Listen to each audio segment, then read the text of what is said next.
In ancient Rome, cruelty wasn't chaos. It was paperwork. Every scar had a record. Every scream had an accountant. When a slave woman tried to escape, the law didn't call it rebellion. It called it theft. Her punishment wasn't chosen by rage, but written by code. 3 letters burned into her forehead. FVG, fugitiva, runaway. Rome didn't just brand her skin. It branded the idea of freedom itself. Because here, pain wasn't a mistake. It was a policy. And that's the question this story asks. When law turns suffering into order, can civilization still call itself moral? If you value the record, subscribe, because when the ledger closes, the bones still speak. The year was 112 AD. At the edge of a Roman estate, 2 guards dragged a captured woman through the dirt. Her wrists were bound, her feet raw from stone. For 3 days she had hidden among olive trees, surviving on rainwater and silence. But in Rome, silence offered no protection. The law had ears. Inside a small workshop stood an imperial officer known as the stigmata. He was not a monster, but a civil servant, a man paid to burn order into skin. Behind him, the forge glowed white. On the wall hung a wooden board listing recent punishments, names, owners, and reasons. Every act of cruelty had a form to fill. The woman was forced to her knees. The stigmata didn't shout, didn't curse. His authority was bureaucratic, not emotional. He lifted the iron from the fire and pressed it to her forehead. 10 seconds later, her body convulsed, the smell of burnt flesh filling the room. When the iron lifted, the mark remained. FVG, a scar shaped like a sentence. Under Roman law, running away wasn't a moral crime. It was economic theft, a loss of property value. The punishment wasn't meant to kill, but to document. Rome's solution to rebellion wasn't execution, it was visibility. Archaeologists have unearthed clay tablets recording payments to these branding officers, along with iron collars engraved with the same phrase, "Tenemi quia fugi," hold me, for I flee. Every scar and collar was a receipt in an empire that turned obedience into accounting. Pain became proof of ownership. Each mark on her skin confirmed that law still functioned, that Rome was still Rome. To the citizens, this wasn't cruelty. It was civilization, order made visible. The empire prided itself on justice, yet its justice was carved into the flesh of those who couldn't speak. For the enslaved, the brand meant permanent exile from humanity. No perfume, no veil, no coin could hide it. It was the first thing others saw, and the last part of her to heal. Rome didn't just punish disobedience, it criminalized hope. But for women, branding was only the first sentence. The second was slower, quieter, and meant to teach everyone who watched. It was called ad iannuam vincere, to be chained at the gate. Picture a villa in the countryside. White marble columns, mosaic floors, the scent of wine and oil drifting through the air. At the entrance stands the main gate, the aiannua, symbol of a household's prestige. And beside it, fastened by an iron collar, stands the branded woman. Her punishment wasn't hidden inside walls, it was the wall. Her body marked the threshold between property and public life, between order and chaos. Each visitor, each merchant, each neighbor passing through, saw her, silent, trembling, visible proof that obedience was law, and disobedience had a face. Roman writers described this scene without hesitation. Playwright Plautus joked about slaves displayed at the door until their spirit cools. Seneca, philosopher of virtue, called it discipline by exposure. To them, humiliation wasn't cruelty, it was education. Archaeologists have found evidence of this practice. Iron rings embedded in villa gates, scratches at ankle height from chains grinding stone, corrosion marks from years of rain. These details confirm what the texts avoided, that the punishment was real, repetitive, and deliberate. The chained woman wasn't a spectacle of rage. She was a lesson in hierarchy. Her pain taught others where freedom ended, at the property line. Children of slaves were sometimes ordered to watch, to learn that rebellion was inherited sin. Compassion itself became illegal. Any slave who offered her food or comfort could face the same fate. Rome didn't fear the escape of a few women. It feared the idea that they could. By day, she endured heat and stares. By night, insects crawled across her feet, rats gnawed the rope, and the cold burned deeper than the brand ever did. Days turned into weeks until her body stopped resisting, until she became part of the wall itself. To the master, she was no longer a person, but a symbol of control, a living ornament of order. The household gate, where guests were welcomed and goods were traded, became a shrine to discipline. The punishment had purpose. Branding made crime visible to the state. Chaining made it visible to society. Rome didn't need to kill its slaves to control them. It needed them to be seen suffering. This is how the empire ruled not just bodies, but imagination. It taught citizens that order required pain, and that justice could be beautiful if performed with precision.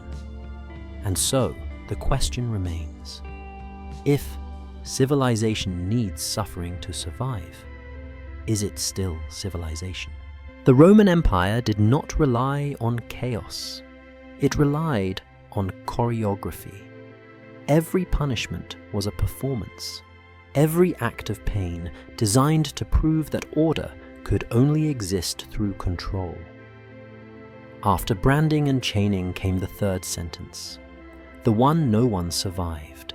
It was called damnatio ad bestias, condemnation to the beasts. The Colosseum wasn't a monument to glory. It was a factory of obedience. At dawn, condemned slaves were led through the Porta Libitinensis, the gate of death. No trial, no appeal. Their crimes already written, fugitiva, ad bestias. In the center of the arena stood a wooden post. The woman was tied to it, her branded forehead glistening under the sun. Around her, 50,000 spectators waited, not for justice, but for reassurance that the system still worked. A horn sounded. The gate below opened. A lion, starved for days, stepped into the light. The crowd erupted, louder than the beast itself. They didn't see a woman. They saw law in motion. Every scream confirmed that Rome was still in control. The emperor watched from his box, the priests blessed the sand, and the scribes took notes. Even death had a record number. The punishment was not vengeance, it was demonstration. By turning execution into theatre, Rome transformed cruelty into ritual. Pain became civic duty. The philosophers called it discipline by sight. The poets called it spectacle. but it was bookkeeping disguised as faith. Behind the glory stood an entire economy. Records found in amphitheaters list the cost of animals, guards, and sand replacement. Each death had a price, each corpse a disposal fee. Rome didn't waste suffering, it monetized it. After the show, workers dragged the bodies away with hooks and shovels. The remains were sold to tanneries or used to feed other animals. The empire turned death into efficiency. Even the blood that soaked the sand was recycled, new sand layered over old, as if erasing memory itself. The arena wasn't the opposite of civilization. It was civilization, the place where law, religion, and entertainment fused into a single language of power. But not every fugitive died in the light. Some were condemned to the dark. For those spared the beasts, there remained one final destination: damnatio in metallum, condemnation to the mines. There was no spectacle, no applause, only silence. Here, Rome didn't perform cruelty, it industrialized it. Carts full of branded prisoners were sent to Sardinia, Dalmatia, and Dacia. The mines were deep, airless, and thick with poison. The descent was the last time they saw the sun. Inside, torches flickered against rock walls, revealing hundreds of figures chained together, breathing dust instead of air. They dug for lead, silver, and mercury, the metals that built aqueducts, weapons, and temples. Every inhalation brought death closer. The empire called this punishment labor through correction. It was eternal. There was no release, no record of return. When workers died, they were buried beneath the same tunnels they carved. No graves, no names, only productivity. In administrative tablets, these deaths appear as numbers. Losses recorded: 12 women, 7 men, production continues. The law had perfected invisibility, cruelty without witnesses.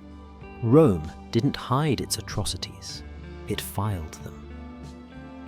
Pliny the Elder once noted that miners lose their sight, their teeth, and their reason.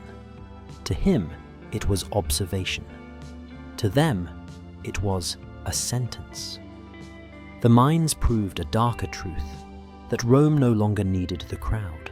Its violence had become self-sustaining, a system that ran on habit and paperwork. In the arena, people watched suffering. In the mines, they forgot it existed. Every chain, every quota, every wound served a purpose: to convert pain into stability. The empire extracted not only awe, but obedience. The same system that branded and displayed, now buried and erased. By the 2nd century, Roman administrators no longer questioned these punishments. They quoted law, cited precedent, balanced budgets. The cruelty had become language, cold, precise, fluent. And so the question deepens. When law defines pain as discipline, and bureaucracy records it as order, does evil still need hatred to survive? For Rome, the answer was already written. Its empire endured not because of mercy, but because it made cruelty look rational. It turned suffering into routine, obedience into faith, and silence into virtue. This was the real power of the Roman system, not the sword, not the whip, but the paper that made both sound reasonable. Rome's empire of law outlasted its emperors. Its cities fell, but its logic endured, carved not in marble, but in habit. Even after the flames, its codes were copied, studied, reborn in empires that spoke Latin without knowing it.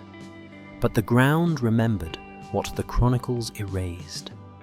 Centuries later, archaeologists uncovered the empire's true archive, not scrolls, but bones. In Sardinia, miners found tunnels sealed since the 2nd century. Inside lay skeletons of women stacked like timber, ankles still locked in rusted chains. Traces of mercury glimmered in their teeth, proof they died not from violence, but from labor. Rome's law promised discipline. Its mines delivered extinction. In Ostia, near the port, iron collars surfaced, engraved with the same phrase jurists once recorded: "Teneme, quia fugi, hold me, for I flee." They weren't metaphors, they were inventory tags. The empire that documented every punishment had buried the punished. Now the earth opened its own archive, and it did not speak Latin. Each bone, each collar, each scar in stone testified to a truth. Philosophers never wrote. Rome's cruelty wasn't rage, it was reason. Historians called it the Age of Order. Archaeology renamed it the Age of Control. The more ruins revealed, the clearer it became. Rome hadn't built civilization, it had perfected efficiency. The Corpus Juris Civilis listed punishments beside tariffs and taxes. A runaway woman stood between livestock and goods, her pain priced like a commodity.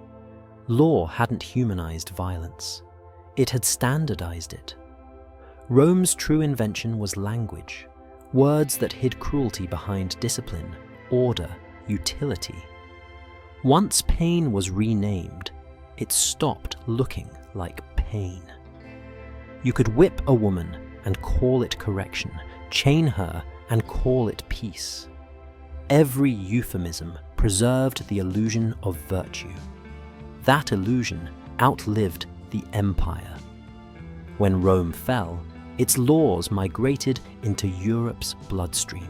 Kings, colonizers, and states inherited the same formula. Obedience equals order. Order equals virtue. Virtue justifies violence. Rome no longer needed legions. It had precedent, and citizens who confused legality with goodness. That silence became civilization's oldest law. In the arena, crowds once cheered executions. Later, they simply looked away. The result was the same. Cruelty continued, only quieter. Juvenal wrote, "We tolerate everything but the truth." 2,000 years later, the line still fits. We visit the Colosseum, take photographs, and call it heritage. But the blood beneath the stone remains. The arena didn't vanish. It evolved into courts, prisons, and policies with the same precision. Rome taught the world that violence could be moral if written neatly enough, that a document could cleanse a wound, that law could sanctify cruelty if phrased as reason. Seneca warned, "No evil is great unless we name it good." Rome named its evil order, and history believed it. Archaeology now tells the story Rome refused to write. Each collar, each bone repeats the same line. The empire measured virtue by how efficiently it could hurt. But the final discovery isn't in ruins, it's in reflection. Every society that calls obedience peace, every law that disguises harm as discipline, repeats Rome's grammar. We still live inside its syntax, a world that punishes deviation, records pain, and calls it justice. So the question returns, When law turns suffering into order, can civilization still call itself moral? Rome answered with silence. We answer with paperwork. Its ruins stand not as warnings, but as mirrors. The Colosseum isn't a relic of barbarity. It's the first administration building of modern order. Every file written without empathy continues what began there. Rome ended when it ran out of justifications, not armies. Its paperwork outlived its people. And when the final ledger closed, it wasn't marble that testified, it was bone. History always reopens the accounts we try to bury. Every civilization must face its arithmetic. Who paid? Who profited? Who was erased? Rome's numbers are carved in skulls. Ours are written in reports. Different ink, same silence. And so the story ends where it began, with the mark FVG burned into a woman's skin, branding not only her body but the conscience of the world. She fled. The empire followed. 2,000 years later, we're still running, not from the whip, but from the truth it recorded. When the ledger closes, the bones still speak.